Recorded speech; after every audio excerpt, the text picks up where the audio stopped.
Hey guys, today we're going to be talking about Acts chapter 14, verses 1 through 7. In our reading today, Paul and Barnabas continue their teaching, and I love what it says in verse 1 right off the bat. Quote, "And they spoke in such a way that a great number of both Jews and Greeks believed." Such a great reminder that the power of the gospel is that it reaches everyone, and we, as followers of Christ, must present it as such. Notice the text doesn't say that it was coincidence that Jews and Greeks alike believed. No, it says that Paul and Barnabas spoke in such a way.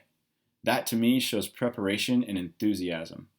How are we presenting the life-giving message of Christ? Are we prepared, and do we do it in such a way that a great number would believe? The second thing that jumps out off the page to me is relevant to the times that we are living in right now. Verse 4 says, "But the people of the city were divided." If that isn't true about this time of coronavirus, I don't know what is. Our society is divided. There's no way you can look at social media or news reports and not see this divide. There seems to be three ways of thinking. One, those that are taking it very seriously and being extremely cautious and will be for several more weeks regardless of what happens. Two, those taking it seriously but also willing to venture into society with some precautions. And three, those that think this might be a little overblown and we should just open up right now. This is dangerous to the church in particular. Look what happens in the following verses. Those opposed to the apostles, the Jews and Gentiles alike, as well as their rulers, drove them out of the city. Paul and Barnabas took their message elsewhere. If we're not careful, I can see that happening to the church today because the three groups that I mentioned earlier all exist within the body of believers.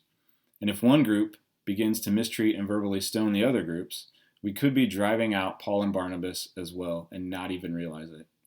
This is a chance for us as a church, not just South Rock, I mean the church as a whole, to show that even in our disagreements, there is unity.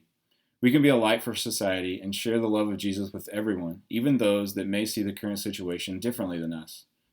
So my challenge for you today is to spread Jesus' love through the avenues presented to you. Whether it's a conversation with a neighbor, a coworker on a Zoom meeting, or social media, don't let this time be a time to separate you from the body of Christ. Have a great day, and please stay connected with us. We can't wait to see you all again very soon.